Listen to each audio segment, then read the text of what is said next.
and indirect expenditure, 2020.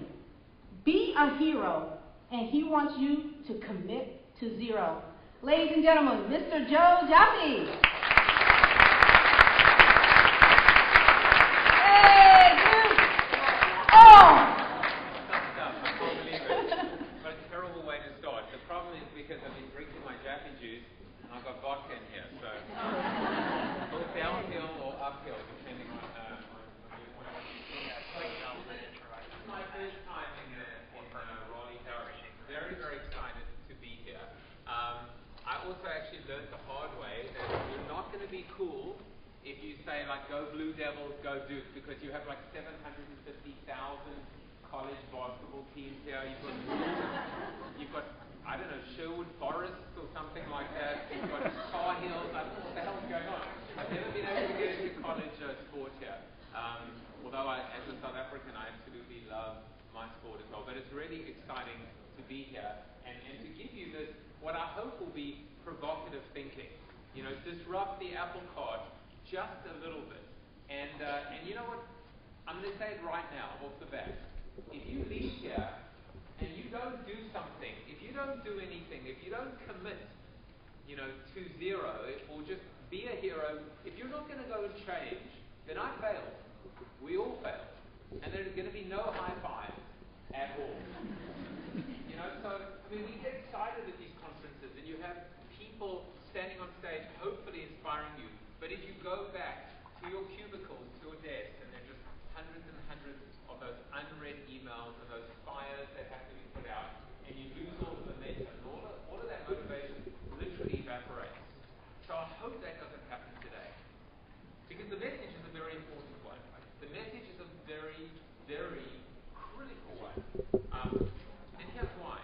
I'm going to start off with a little pop quiz. So, who is that? Of course, the Chief Marketing Officer of Procter & Gamble, right? So obvious. Let's do one slightly easier. Who's that?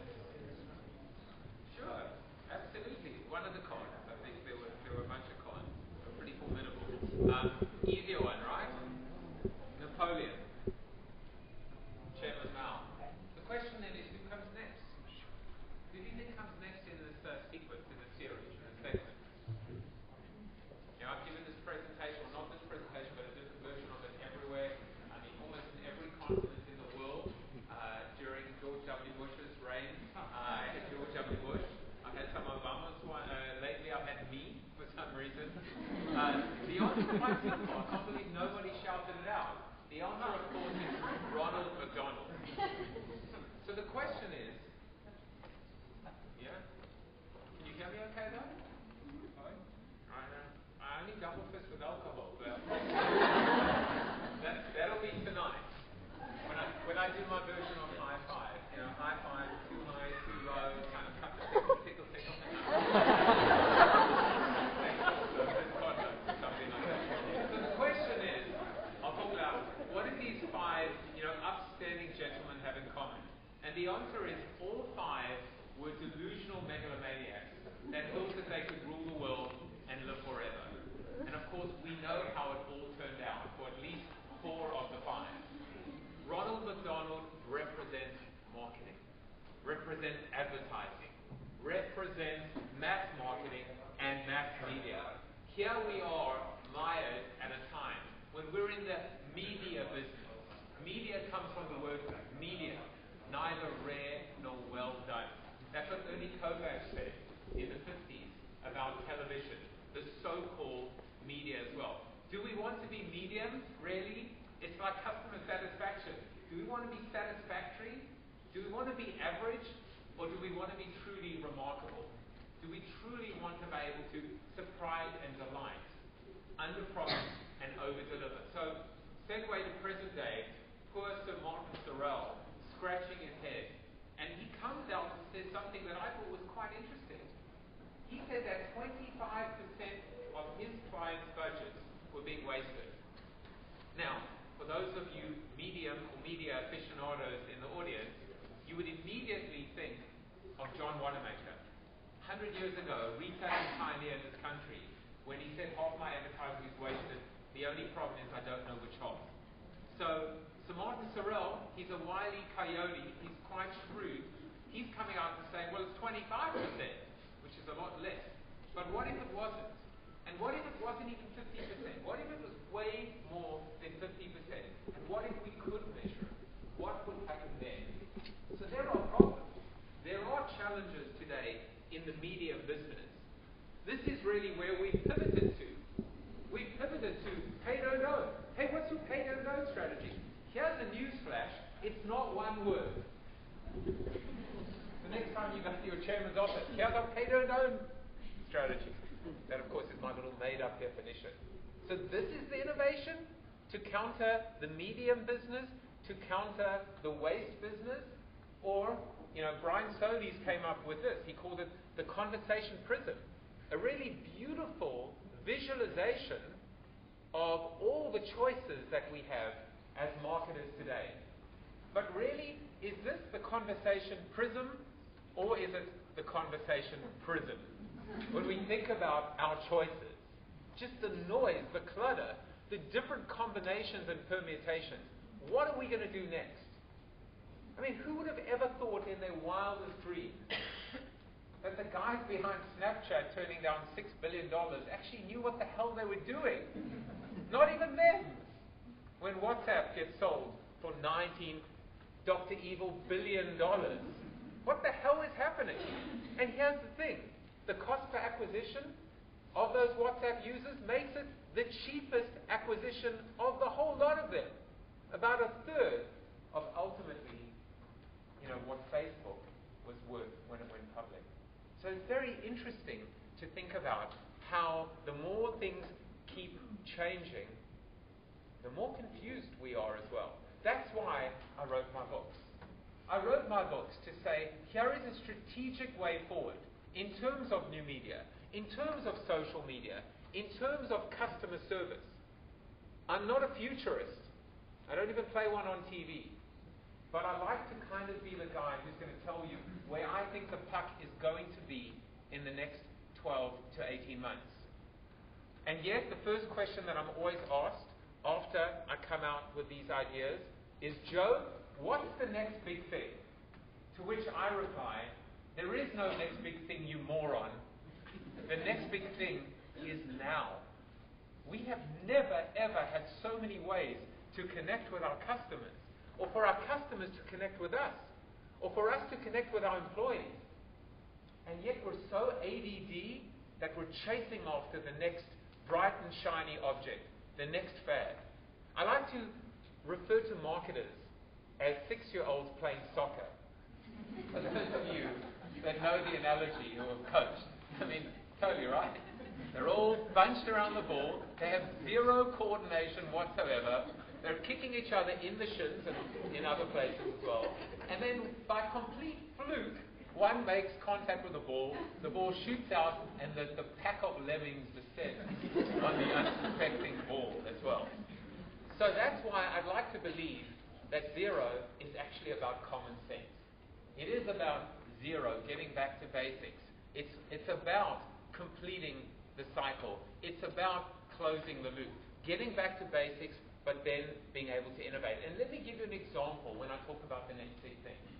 So here's a chart that goes all the way back, cue the Austin Powers kind of, or Wayne's World, back to the past music. We're going in a dream sequence all the way back, tens and tens of years ago to 1995, when digital just rocked our lives. That's when digital mainstreamed. And then social came in, and then mobile came in, and then emerging, augmented reality or Google Glass. And of course, marketers want to know what's the next big thing. And so I say to them, and I say to you this, well, tell me this. On a scale of 0 to 100, where 100 is, we could not spend another penny on digital. We're done. I remember I presented to GM years and years ago, actually around about 1995, 1996, and they said, what should we be doing about the blogosphere? And I said, well, you could buy it, and then with the other $3.9 billion left over, you could do something else, So, I mean, So we couldn't spend another penny more on digital. Nothing. No more sites, no more search, no more emails. Send all the emails we could. We couldn't do anything more. We couldn't get another click, another subscription. We're done. We've maxed out on the potential and the impact of digital. We couldn't be more innovative. Literally, we wrote the book on digital. When somebody wants to learn digital in years to come, they will look at our playbook. That's 100. So where would you be in terms of maximizing digital's potential? 100? Anyone? Hand raisers? 90? 80? 70? I feel like a reverse auctioneer. 70, 60. Do I have 65? 60. So that's my point. Not one person has raised their hand and I'm down to 70 or 65. This is one of those things where you want to raise your hand first and say, I'm the most innovative person in the room. So I'll give you 70%. Let's start off being a little bit kind. Then I'll be cruel to be kind and firm to be fair. So 70%. That's a good rating. That means for every $10 you spend, you're only kind of 3 or 30% to target. You could do a little bit better, but you're pretty much getting what you need to get. But what about social? Well, I think we know what happens as we go from social to... We know the mobile number, right? We're spending 1% of our dollars, of our budgets on mobile, if that, right? With 20, 21, 22% mobile media consumption. And as we keep going down, we see that we basically flat line. Time of death. 220. So this is why the next big thing doesn't work. Because what we really need to be doing is thinking strategically about the role of technology, strategically about innovation, strategically about how we can actually combine all of this into one framework, one continuum, where we can actually say, how can we better use technology to impact the lives of our customers and to preserve and protect and strengthen and nurture and differentiate our brand. But I can take it one step further. Technology is not just about media. It's not just about banners and buttons, and Facebook ads, etc. Technology is about changing the game. So I ask the question, what if? What if Kodak had acquired Instagram? What if? Might they have survived? Do you know when I started giving this presentation and talking about the what ifs, it was a whole 2 years ago. And at the time, I would say, what if Kodak acquired Instagram? But not for $1 billion, for 100 million, or 10 million, or 1 million. Or what if they'd started Instagram themselves? Might they have survived? These days, it seems like Instagram selling for $1 billion was the worst deal. They should have held out for another 5 or 10 billion, Dr. Evil $1 billion as well. This idea of big brands working with small startups, I think, is a big idea when we think about the disruptive role that technology can play. And here's why. Under Armour just acquired MapMyFitness for $150 million. Intuit acquired Mint for $178 million. Avis acquired Zipcar for $500 million. There is a lot of money in this idea of connecting startups and brands. Not money for me, money for you guys, in terms of your ability to change the game by being able to bring something exciting to the table that will get the attention, keep the attention, engage your consumer, and absolutely deliver unprecedented utility and service. So that's why I started Evolution 2 years ago. My idea and my platform and my common thread is all about innovation, about doing things differently to get a result, to get a different result, which of course flies in the face of Einstein, who said insanity is doing the same thing over and over again, expecting a different result. What I'm talking about is innovation that goes beyond the product.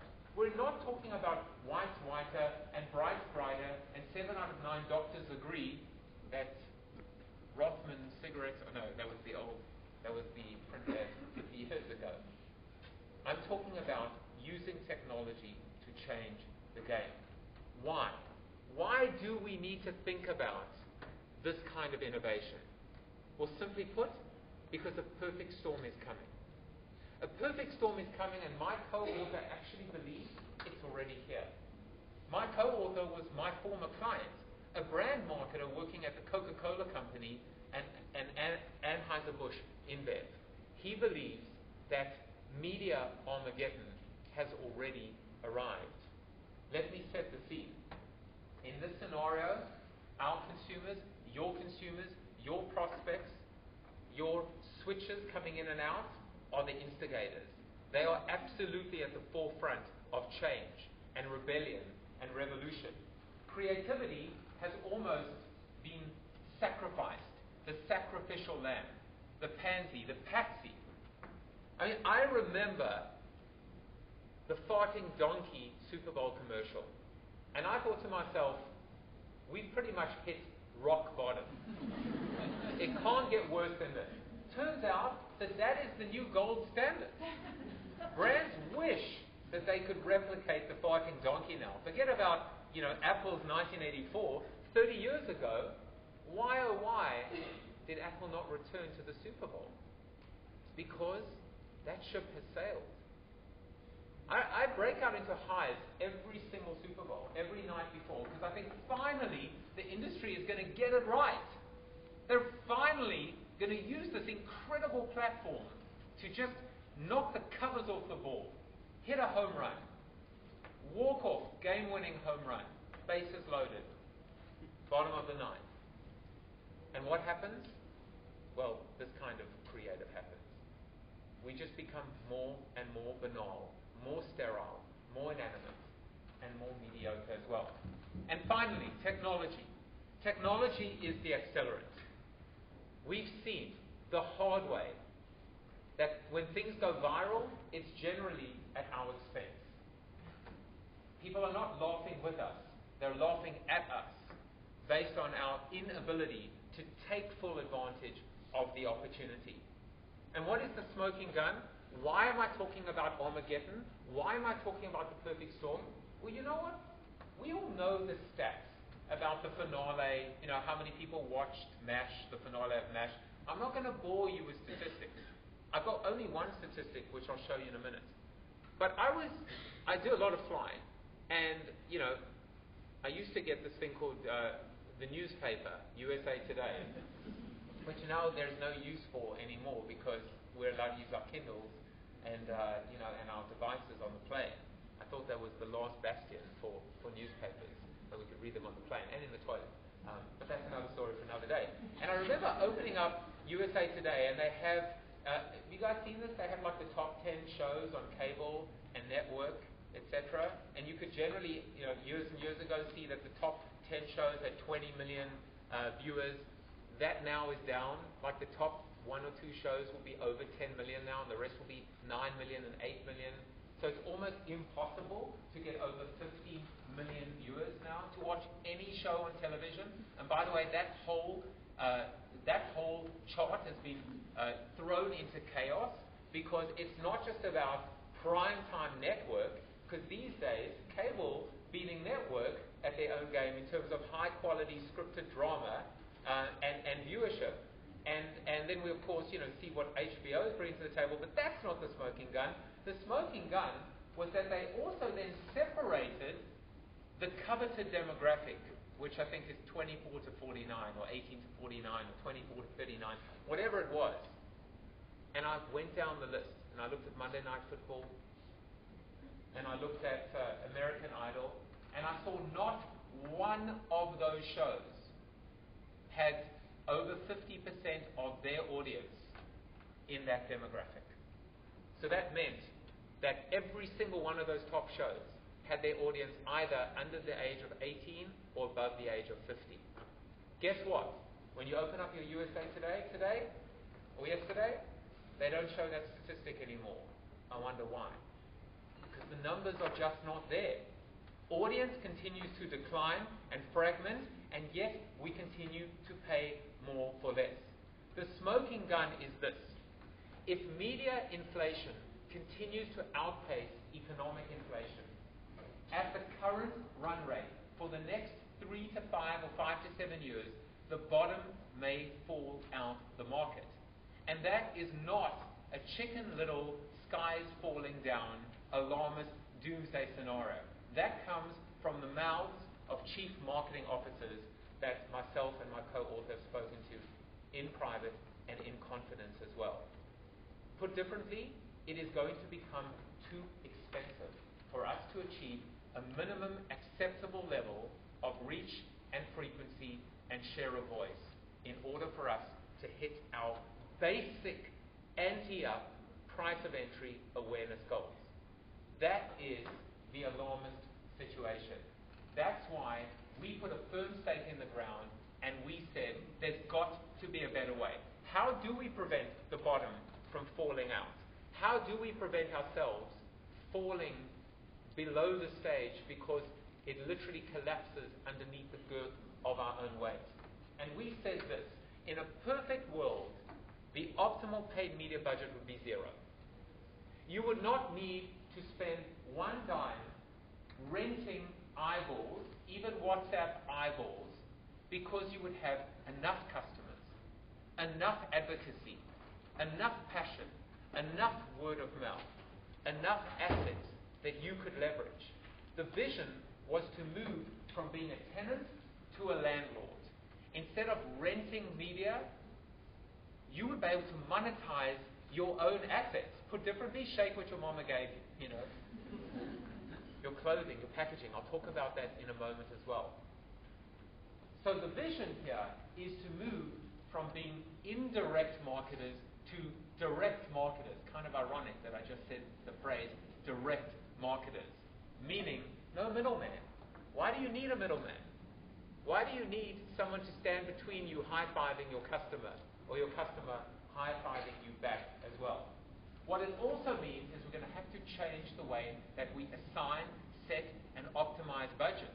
What we also need to do is recognize that when the going gets tough, the budgets that should be cut are not the innovation budgets, not the digital budgets, not the social media budgets, but quite frankly, the incumbent budgets as well. And by the way, before you all go, and start freaking out and kind of, the sweat starts pouring down and the tears start rolling from your face, if you look at that chart on the bottom very carefully, and by the way, this is all in the book. And I should mention to you, I'm not shilling the book because every single one of you have got a copy of the book underneath your chair. Why don't you go ahead and take it out? And in one of your books, there is a golden ticket for $1 million. Okay, maybe not $1 million. What I should mention, the small print, I'm sorry, what I should mention is the small print is that the $1 million will be paid from Bitcoin. For those of you following on the exchange, so just went broke. Anyway, so the idea in that chart at the bottom is that there will be fixed budgets that you never cut. Your bread and butter, your cash cow, some of your mass media or paid media budget, you won't cut.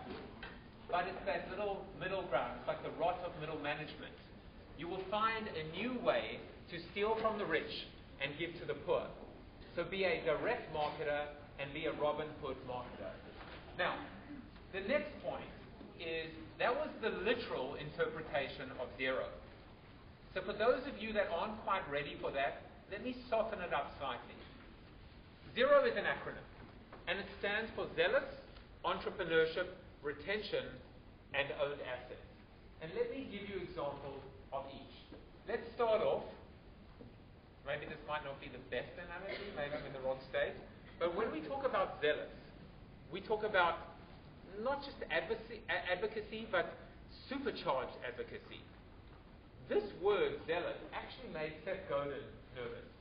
He emailed me because he was reviewing the book, and he said to me, you do know that this word has certain extreme religious connotations, people falling on their sword, for something that they believe in. You sure you want to go there?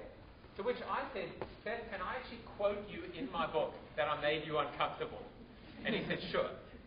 So if it makes Seth uncomfortable, I hope you're squirming right now in your seats. I want your customers to draw blood in your name, just like the zealots once upon a time, drew blood. And if you think I've gone crazy, I haven't. It's called a tattoo. That's what it means, literally, when your customers draw blood. They love you so damn much that they're going to actually staple you or imprint you on them, on their bodies. You know, this is not Harley-Davidson territory anymore. It's pretty much any brand. I'm convinced that people have shaman tattoos. Unfortunately, I have a feeling where those tattoos. This is the Melt Bar and Grill in Cleveland. And if you go into this grilled cheese store and you have a tattoo of the Melt Bar and Grills on your body, you get 25% off grilled cheese sandwiches for life. Now, as you can see over here, someone just, in case there was like a low-level employee that could get the memo, they're just reminding you that 25% for life. Over 525 people have tattooed this on their body. And when you go into in fact, you go to the website, they have a hall of fame with respect to the love, the passion, the zealotry. We need to find our zealots. And here's the thing. We don't have to look too hard, because generally, they're right in front of us. Are we paying attention? Are our eyes open? Is the wax out our ears? Are we listening? Are we paying attention? I don't think so. How do I know? Because this is what we're focused on. We're focused on being satisfactory. We're focused on being mediocre. We're focused on like, not love. The problem with like is that we're broadening the wrong end of the wrong funnel. We're just creating more awareness amongst people that don't have that zealotry, that passion for who we are and what we do. I don't know how many of you have seen these signs. I've seen them in Philadelphia. I've seen them in New York. If you love us, like us. Whoa, Tiger. Enough of that love. Just downgrade that love. Simmer down, you know. Can't handle the love. I want to like, in a sense. Don't like me. Love me. You know, dry hump me. You know, jump me. Just this is the kind of, again, passion that we should be looking for. And that's what the Z of zealous is all about. Now, I think it's obligatory to have Mayor Ford in every presentation. Because I just think this guy's a legend. I wish Chris Farley was still alive, because I know that would have been, this would have gone above the van by the side of the river. But, you know, so I put Mayor Ford in my presentations because he was a user, I suppose, allegedly. I always love how, like, the tech industry, and oftentimes when we talk about internet, we say, how many users do you have? To which I reply, the only profession that refers to customers as users is the drug profession, and trust me, honey, you're not that addictive. You know? But let's not call our customers users. But let's segment, not our users, our customers. Let's find out who those promoters are, who those super promoters are, who those influencers are, and ultimately who those zealots are. Number 2, entrepreneurship. So beyond advocacy, now I want to talk to you about innovation. I think I've set the scene in terms of maximizing the impact and potential across the entire innovation continuum. Number 2 is working with startups. And number 3 is becoming more entrepreneurial. Everybody talks about real-time marketing and being an agile marketer.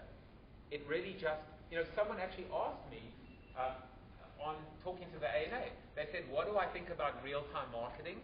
And I said, honestly, real-time marketing is kind of bullshit. I said, here's the thing. Just move quicker. Just move from the 12 months to the 11-month planning cycle. Just do that for me. Or maybe to 10 months. Why are you so focused on real-time optimization? There will never be another power failure at the Super Bowl. I promise you. Literal heads will roll if that ever happens again. They got backup generators to the backup generators now. Just move quicker. That's what the E of entrepreneurship is all about. So let's talk, you know, I've spoken about maximizing the innovation continuum. Let's talk about startups. So here are 4 startups that I think have changed consumer. I mean, Airbnb created a behavior that didn't even exist. Did we ever think that we would be kind of renting out our daughter's, room to weird people that are staying way too long? But yet, it's mainstream. As Victor Hugo said, there is nothing as powerful as an idea whose time has come. Or the two guys that could never get a cab or a car when they needed one. So they started Uber. Or you're going to love this one, an app called Run Pee that tells you exactly in the movie when in the movie you can go and pee. 41 minutes into gravity. You got a 4-minute pee break. Gentlemen, start your engine. 99 cents. And I got a feeling all of you are going to be downloading that often. Or GoPro, that literally changed the world in terms of how we film and create content and tell stories. But I looked at these 4 companies and I said, well, wait a second. How are these 22-year-old punks, or 27-year-old dropout, college dropout, or whatever the case may be, how are these people changing the world? And us, we marketers, with all this money, with all this education and intellect and global resources, we're just, in the farting donkey business. Why are we not asking these same questions? And here's the thing, we are. It's called a creative brief. We got problems, big problems. Problems with awareness and favorability and switching and, shrinkage and shelf space, distribution.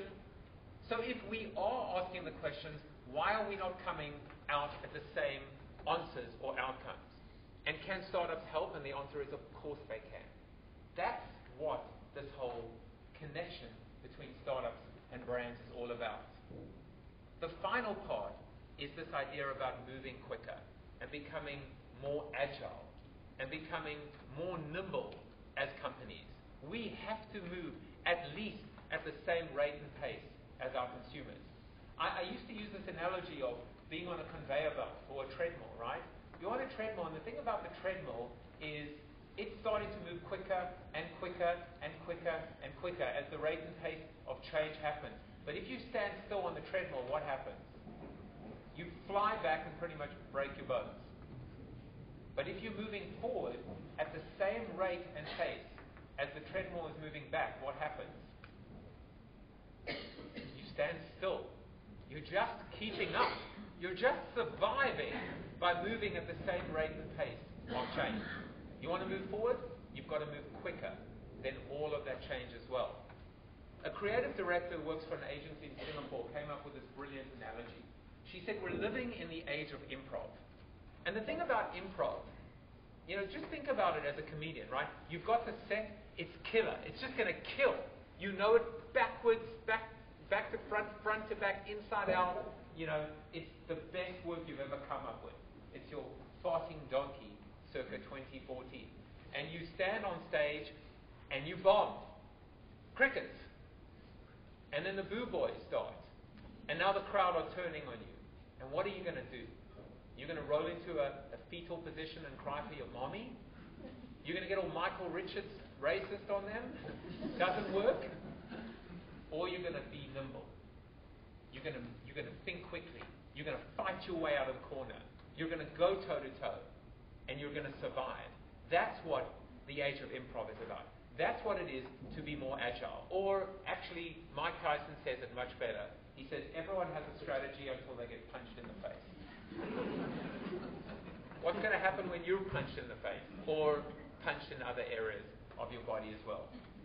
That's why we need to become more agile as marketers and more entrepreneurial. This is actually a project that my company did with Mondelez, where 9 brands did 9 pilot programs with 9 startups in 90 days. And then I sat down with the 9 sets of brand managers and I asked them about the experience in 90 seconds or less. And the questions were simple. Has this changed the way that you think about marketing? And will you change the way that you do marketing? And every single one of them said, we need to move quicker. We need to be able to allow ourselves to fail. We need to pivot. We need to think on our feet. We need to challenge our agencies. Every single one of them spoke about this idea of thinking and acting like a startup. Number 3, retention. The R of zero is retention. This is about customer service. It is about customer experience. It is about customer centricity. This comes straight from the pages of Flip the Funnel, where I ask the question, do you know what percentage of your revenue comes from your repeat, returning, loyal customer versus the first-time buyer? Acquisition bucket, retention bucket. And then, what percentage of your marketing do you invest in your customers versus spend on those strangers, on those first-time buyers? Here's the rub. Most companies don't even know. They can't even work it out. They don't even know what their split is from the 2+ or the 3+ returning repeat customer versus the impulse or the first-time buyer. And if that number is 80%, almost all of them are spending less than 20% of their dollars on it. That is not a gap, that is a chasm. How is it possible that 80% of our revenue comes from our customer and we neglect them with less than 20% of our dollars? But it gets worse than that, because there's an 80-20 rule. Of that 80% of your revenue that comes from your customers, 80% of that is coming from 20% of those customers. That's the 80-20 rule. Actually, with Coca-Cola, it's 12%. 12% of shoppers in the US are responsible for 80% of all volume consumed. With Diet Coke, it's less. It's 6%. And with Coke Zero, I once said, what do you think Coke Zero is? And someone said, 0. Oh, crap, But it's pretty much 3%. If I'm the brand manager on Coke Zero, I would tattoo 3 all over my body. I would figure out who the 3% are. By name, by face, by avatar, by Twitter handle, by social security number. I'll stalk them, I'll hire a private investigator, I'll jump them, I'll do whatever it takes to show them a bit of brand love as well. So that's why I flipped the funnel. I said the funnel should get bigger over time, not smaller. So instead of AIDA, awareness, interest, desire, and action, as it relates to the traditional funnel, I came up with a DEAR. Acknowledgement, thank you. The 2 most powerful words in the English language. In my household is I'm sorry. Sorry, dear, that's 3 words. Dialogue, having a real conversation that's not just about buying and selling stuff. Incentivization, recognizing and rewarding your customers based on their business, their word of mouth, their referrals. And finally, activation. How do you activate the passion and the zealotry? How do you bring all of that to life as well? It's an example from Tesla. Not a cheap purchase, but it's the small things. I think Stan is going to be presenting on something similar. It's the small things that are the cheapest things, that are the most important things, that have the most impact. These days, you can pretty much get fired for a 140-character tweet. The small things, the cheapest things that leave the most impact as well. Here is someone who clearly has an unhealthy relationship with respect to Star Wars. They are a Star Wars zealot. And when they got their Tesla with their beautiful custom designed license plate, Stormtrooper, the dealer bought them this little figurine that probably cost $20. And this person didn't post their Tesla on Facebook. They posted the fact that they got this beautiful figurine for $20 and sent it to me. And now I'm sharing it with all of you. This is the good. It gets better. This is the great. Starbucks, I've always said, the day that we stop paying $7.50 for hot water, a little bit of milk, is the day that all of branding goes to hell. That's truly when the bottom will fall out of marketing, never mind media. Thank God for premium price, overcharged, coffee. I'm gold for life. I absolutely love Starbucks. I love their app. I love the fact that I don't need money in their stores anymore. Starbucks will be competing with Chase and Citi before we know, and Visa and MasterCard. I love the fact that I trust Starbucks with all my money. That's the good. Unfortunately, most companies are still mired in an acquisition mindset. AT&T says, Joe, you've been a customer since you came to this country in 1997, so let's check if you're eligible for a new iPhone. Yes, you are. You can spend $649, for the phone, or you can wait and then pay $399 in a year's time. But the strangers, in other words, first-time buyers, you get the discount. And the prostitutes, which are the switchers, you get the discount. So prostitutes, promiscuity pays in marketing, I guess. Just switch from one to the other, and they will treat you like the loyalist. I don't want to be in this business of strangers and prostitutes. Thank God for companies like Costco. They said no to strangers and prostitutes. Can't get in unless you've got a Costco card. So at least there are some companies that are doing it right. And then finally we get to the O of earned assets. Now this is all about simply your people, your product, your packaging, your stores, your content, your data, your website. Anything that represents a direct connection with your employees and your customers is part of this owned asset methodology. Audi's concept store that they're piloting around the world. No cars in the store, by the way, no desks, and no dealers, which makes Mayor Ford very unhappy. Instead, an incredible digital experience where you can actually design and customize your car and see it driving around you and have surround sound using Connect technology. So your stores are an asset. So is your content.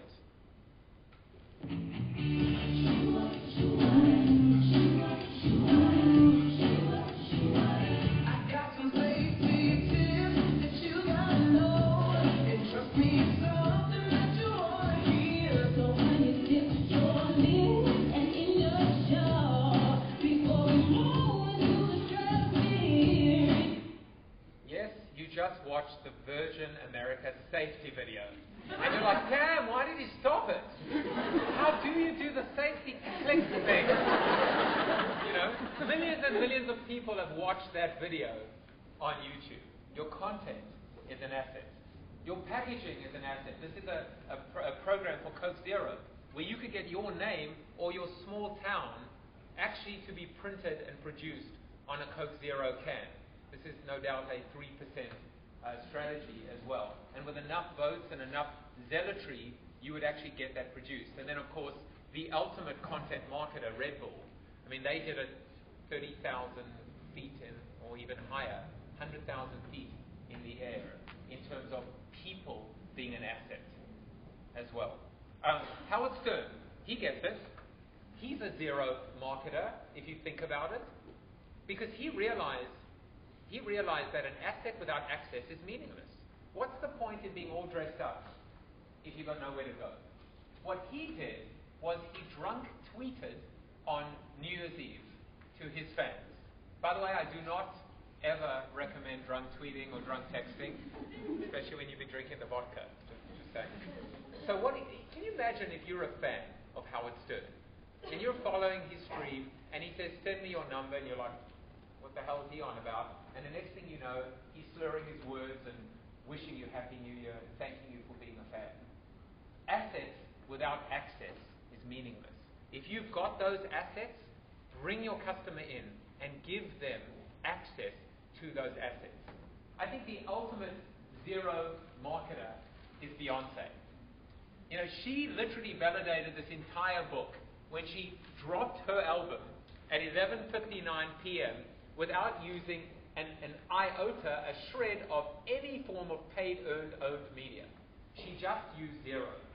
She used her fans, her customers. She used her zealots. She was innovative, entrepreneurial in terms of her approach. And ultimately, she gave access to her and to this incredible passion. And when Amazon and Target tried to shut her down because they weren't happy that she had chosen not to go through a middleman, she went into a Walmart store and literally bought everyone in Walmart their shopping for the day as well. Beyonce is Queen Bee. She's Queen Z, I should say.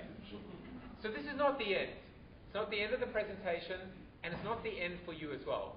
It's actually the beginning. You can move from zero to hero. And in the book, we come up with a 10-point action plan designed to actually show you the way forward. Like the 10 commandments, 5 were between man and God, 5 were between man and man. 5 of these are about how to get your house in order, fix the broken organization, and then invite your customers over to come and hang out. Those are the next 5. The 10 ideas follow the marketing bow tie, a concept that I pioneered in Flip the Funnel. The whole idea is that, here's some good news, the traditional funnel doesn't go away. But if we recognize the importance of the flip funnel and we join forces with the traditional funnel, we end up with the marketing bow tie, with voice of the customer, closing the loop, recognizing that acquisition leads to retention, and retention actually is a means to an end that leads to the new acquisition, which is new business or new customers via existing ones. We actually will see a different kind of bow tie. We will spend less money acquiring new customers and more money investing in our existing customers as well. So the marketing bow tie becomes the backdrop for implementing Zero. Zero absolutely biases in favor of retention, but still covers enough of acquisition. In particular, what I call POP. Place of purchase, point of purchase, and proof of purchase. So there is absolutely ROI associated with Zero. The big vision, when you actually connect the dots, is in fact to connect the dots. To realize that everything is connected to everything. And everyone is connected to everyone. Your employees are connected with your employees. Your customers are connected with your customers. Your employees are connected with your customers. We can create this customer-centric ecosystem powered by technology.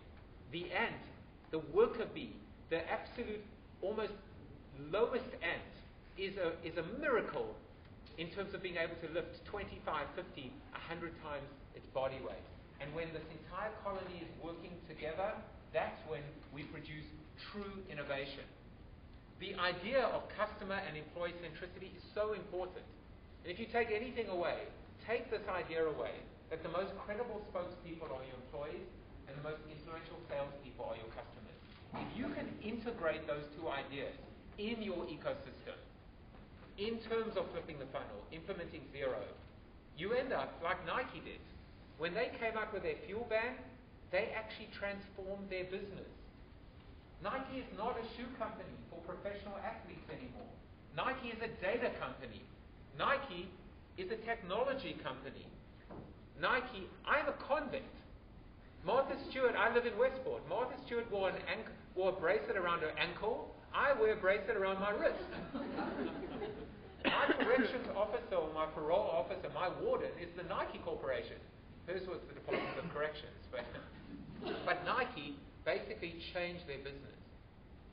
It was about invention, which is continuous innovation. They've now opened up the fuel ban to developers, saying, how can you make this better? And it is about reinvention as well, changing the business you're in. I challenge you all to change the business you're in. You're not a consumer packaged goods marketer. You're not a financial services company. As I said, Starbucks, Uber, they are financial services companies. Change the whole philosophy, mentality of your business by using innovation. A good friend of mine says, again, the idea of the more things change, the more they stay the same. He says the more you want things to stay the same, the more you have to change. This is not about shifts or incremental tweaks. This is not about looking at what you did last year to determine what you're going to do next year. Because we are living in chaos and Armageddon. Because of this perfect storm, we have to take a leap of faith. Eric Schmidt talks about 10x thinking at Google. Whatever your goal is, add a zero to it. That's the kind of stretch goal that should in fact become the norm. So we're entering on a journey. Maybe it is into the stratosphere. Maybe it is, the prime directive, the stellar prime directive. Maybe it's to get to the moon, or maybe it's just to get to the future. Zero is a journey. We may never get to the finish line simply because it continues to move. But let's get on the right path. I challenge you to put a stake in the ground and start your journey today. I challenge you within 5 years, that 50% of all of your marketing dollars are direct and 50% should be indirect. First, you've got to actually figure out how much is direct and how much is indirect. I challenge you to move your dollars such that you're spending 60% of your dollars on acquisition and 40% on retention. See, I didn't get all crazy on you. I just 40%, just double the amount you're spending on retention. Like Gia, trust me, you'll buy the blogosphere and then you'll be able to do something else as well. A couple more points. Zero is not free. So just all of you that bought another earned media, zero is not free media. It's not about being able to cheat and cut corners. It's about reinvestment and reallocation and optimization. It is about investing your money in the stuff that counts, in what matters. Finally, zero is not perfect. It's a journey, it's not free, and it's not perfect. I never said it was perfect.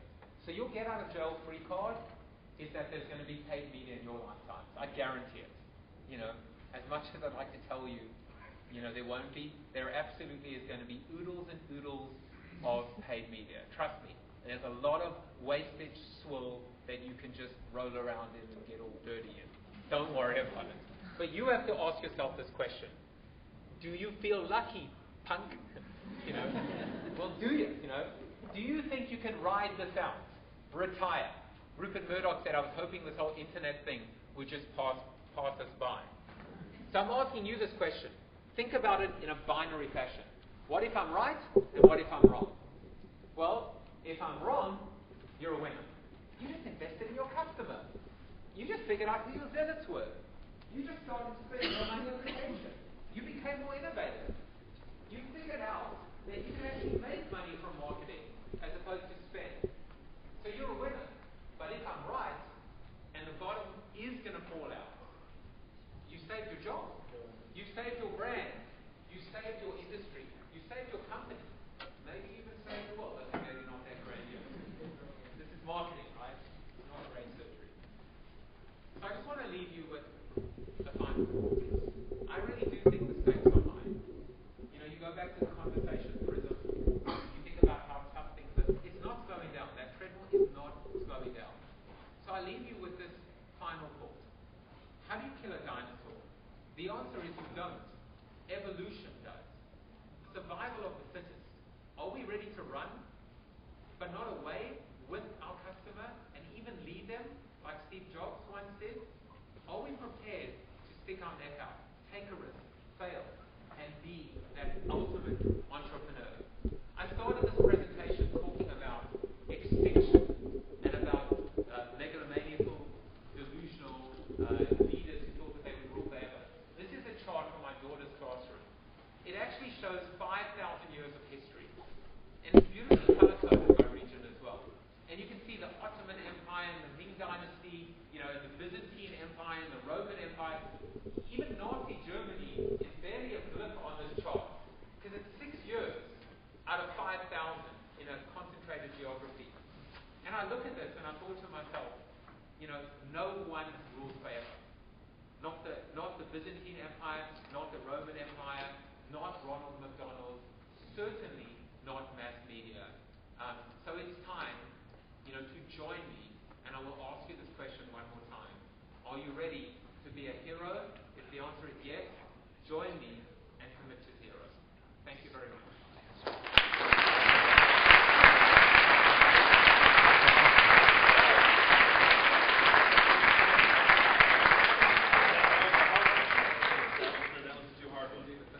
So we've got about 7 minutes for Q&A. It's nice that there's a timer right there. I have a question for you. And what we're going to do is we're going to bring a mic. So if you guys want to file out of your chairs, seats, stand behind the mic, you get a chance to ask Joe a question. So we've seen massive companies like GoPro, and then like the Ubers of the world do this on kind of a sexy scale. But what do you say to the person that's got the 4-man shop down the street that's